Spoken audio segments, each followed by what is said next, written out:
السلام علیکم ٹال of you class 12 Urdu ہم پڑھ رہے ہیں اور آج ہم دیکھیں گے غالب کی غزل گوئی. تو پہلی ان کی غزل ہے. ان کا پہلا شعر: درد محنت کش دوا نہ ہوا، میں نہ اچھا ہوا برا نہ ہوا. شاعر اپنے محبوب سے مخاطب ہو کر فرماتے ہیں کہ ہمارا درد یعنی کہ درد عشق دوا سے ٹھیک نہیں ہو پایا. یعنی کہ درد عشق شاید اپنے محبوب سے اتنا پیار کرتا تھا کہ اس سے جو درد عشق کا درد تھا وہ دوا سے ٹھیک نہیں ہو پایا. یہ ہمارے نزدیک اچھا ہوا، یعنی کہ شاعر کے نزدیک یہ اچھا ہوا، کیونکہ عشق کے لیے عشق کی کثرت لذت دینے والی ہوتی ہے، تکلیف دینے والی ہوتی ہے. اس لیے وہ کہہ رہا ہے کہ اگر دوا ہمارے علاج نہیں کر پائی تو ہمارے حق میں بہتر ہوا. یعنی کہ شاعر فرماتے ہیں کہ درد عشق کا دوا نہ ہوا، ورنہ اگر اس کا علاج ہوتا تو میں آپ کا احسان مند رہتا. جمع کرتے ہو کیوں رقیبوں کو، ایک تماشا ہوا گلا نہ ہوا. رقیب یعنی کہ دشمن، گلا شکایت. غالب اپنے مخصوص شوخی انداز میں کہہ رہے ہیں کہ اے میرے محبوب، اگر تمہیں مجھ سے شکوہ ہے، شکایت ہے، تو انہیں اکیلے میں مجھے بتا دیتے. کیا ضرورت تھی کہ اپنے دشمنوں کو جمع کر کے شکوے شکایت کا دفتر کھولا جاتا. تم نے گلا شکوے کو ایک تماشا بنا کر رکھا ہے. شاعر اپنے محبوب سے فرماتے ہیں کہ اگر کوئی گلہ تھا، کوئی شکایت تھا، تو تمہیں مجھ سے کہنا تھا. دشمنوں کو جمع ہو کر بولنے کی کیا ضرورت تھی.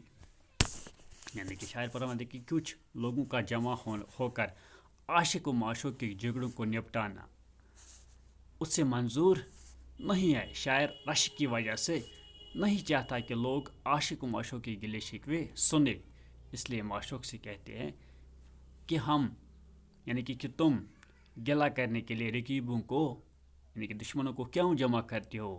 یہ گلہ تو نہیں ہوا، یہ تو تماشا ہوا. یعنی کہ یہ گلہ نہیں ہوا، یہ شکایت نہیں ہوئی، بلکہ یہ تماشا ہوا میرے عشق کا.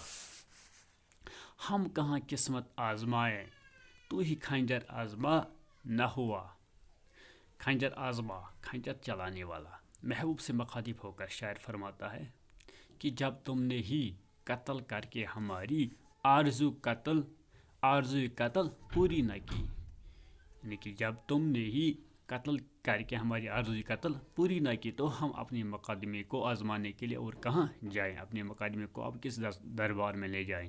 یعنی کہ یہ آرزو کہیں اور پوری نہیں کی جا سکتی. یعنی کہ شاعر کی آرزو تھی کہ تم ہی یعنی کہ میرا محبوب ہی میرا قتل کر کے میری آرزو کو پورا کرے. لیکن اس کے دربار میں بھی اس مقدمے کو آزمانے کے لیے میں گیا اور یہ آرزو وہاں بھی پوری نہ ہوئی. تیسرا شعر ہے: کتنے شیرین ہے تیرے لب کے رقیب، گالیاں کھا کر بے مزاج نہ ہوا. شاعر فرماتے ہیں کہ میرے محبوب، تیری شیرین لبوں سے نکلی ہوئی گالیاں رقیبوں کو یعنی کہ دشمنوں کو بری لگ رہی ہے. گویا کہ اے میرے محبوب، تمہاری لبوں میں کتنی شیرینی ہے. شاعر فرماتے ہیں کہ اے میرے محبوب، تمہاری لبوں میں کتنی شیرینی ہے کہ رقیب یعنی کہ دشمن کے رقیب کو تم نے گالیاں دی، دشمنوں کو تم نے گالیاں دی. گالیاں تلخ ہوتی ہے چونکہ وہ تمہارے لبوں سے نکلی ہیں. یعنی کہ گالیاں بالکل تلخ ہوتی ہیں، لیکن جب وہ تمہاری لبوں سے نکلی، تمہاری ہونٹوں سے نکلی، تمہاری منہ سے نکلی، اس لیے وہ بھی میٹھی ہو گئی. اس لیے وہ یعنی کہ گالیاں بھی میٹھی ہو گئی. اور رقیب جو کہ سچے معنوں میں تم سے عشق کرتا، اور رقیب جو کہ سچے معنوں میں تم سے عشق کرتا، لیکن پھر بھی وہ تمہاری گالیاں سن کر ناراض نہ ہوا. یعنی کہ دشمن بھی تمہاری گالیاں سن کر ناراض نہ ہوئے. اتنی شیرین تھی آپ کی گالیاں، آپ کی ہونٹ سے نکل کر اتنی شیرین تھی. تمہاری ہونٹوں سے ادا ہونے والی گالیاں بھی رقیب کو بری نہیں لگی، ان میں بھی ایک مزہ تھا. یعنی کہ ان گالیوں میں بھی ایک مزہ تھا اور وہ شیرین زبان بن گئی. یعنی کہ ان میں مٹھاس پیدا ہو گئی اور ان میں بھی مزہ تھا، گالیوں میں بھی مزہ تھا. تو شاعر کو یہاں محبوب کے ہر ایک چیز یعنی کہ ہر ایک ادا پسند ہے، خاص کر ان کی زبان سے نکلی ہوئی ہر ایک بات پسند ہے. خبر گرم ان کے آنے کی، آج ہی گھر میں بوریا نہ ہوا.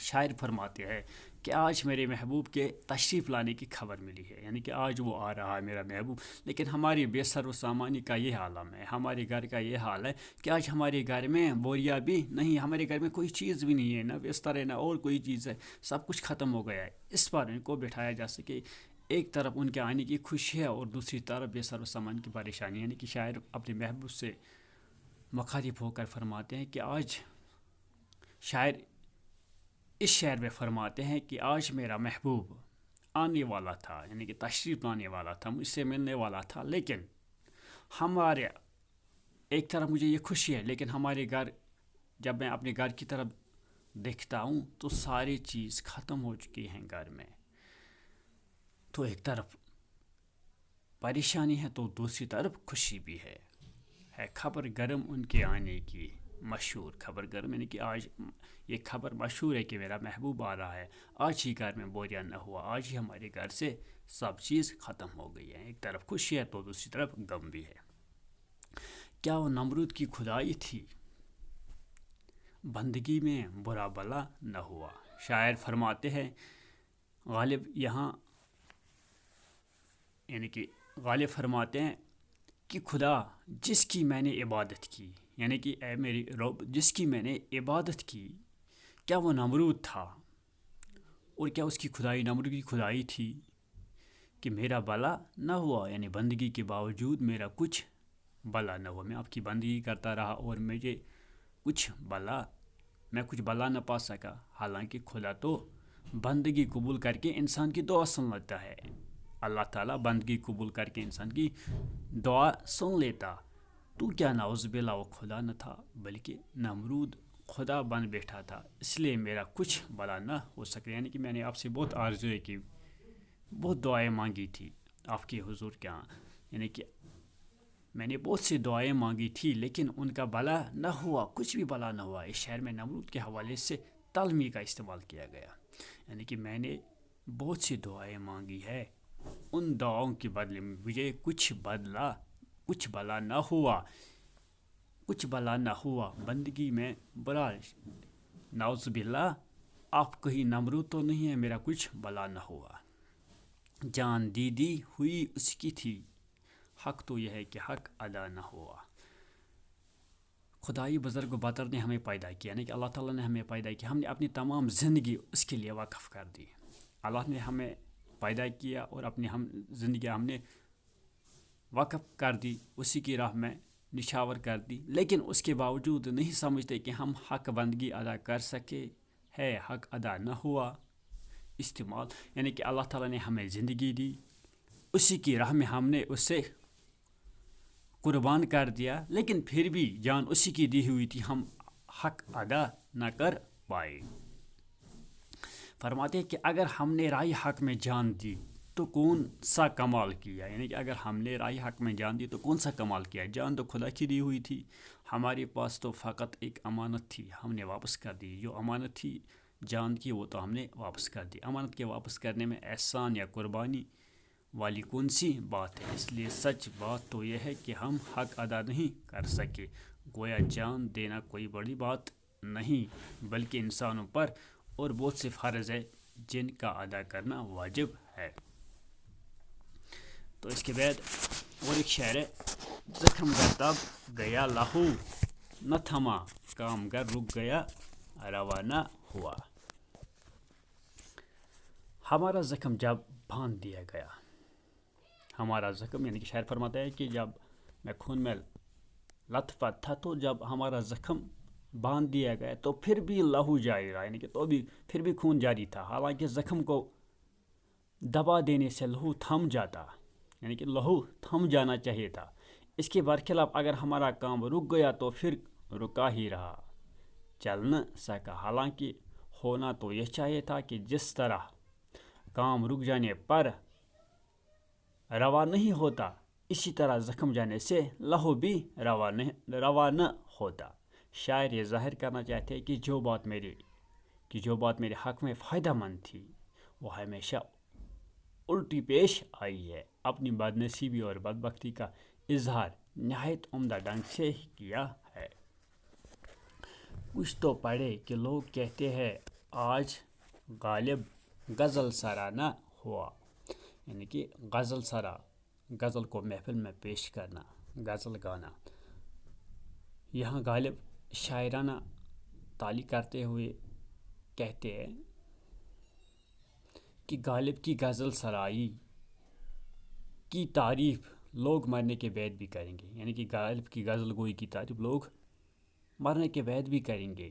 شاعرانہ تعلیم میں بھی غالب مختلف انداز اختیار کرتے تھے۔